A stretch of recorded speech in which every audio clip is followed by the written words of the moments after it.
just be more positive, think more positively. Is that really going to help me create more quantum leaps? And shouldn't I have some, critical thinking and really, question and doubt things? Or is that just being, am I being too negative if I do that? Okay. When someone decides they want to make a quantum leap, they're talking about major change. Now, let's talk about what happens when change hits. In this case, self-imposed change.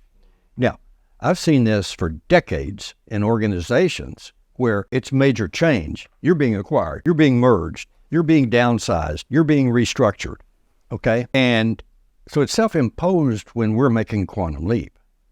But the same dynamics come into play as when the world, our world, the company we work for, or whatever, the organization that we're stuck in, all of a sudden takes a hard right turn. So here's what happens when change hits. The first scan is for danger. That's how we're wired. Danger. Whenever there's change, it feels like there's danger. Yeah.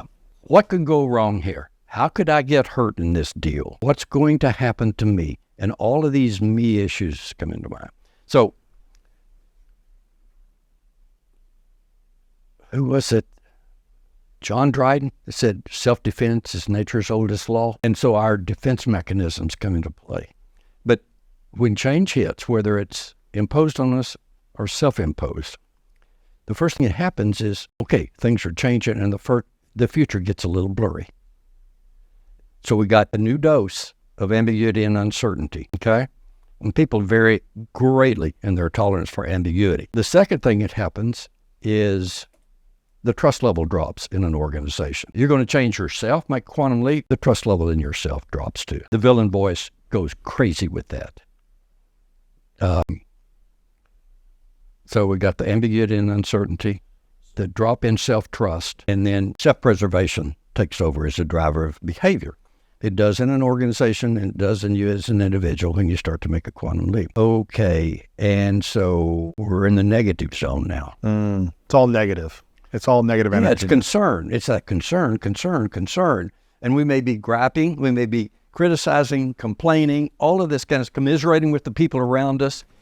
And so it's hard to create a quantum leap in that space. It is, but what is so important is for people to know what's coming. People don't tell them. I think this is one of the things that is a little bit of a problem with a lot of the self-improvement books. Go do this, do magnificent things. But by the way, en route, let's not talk about that. But you should, because if you will tell people what's coming, it does so much to equip them to deal with it. They know what's happening.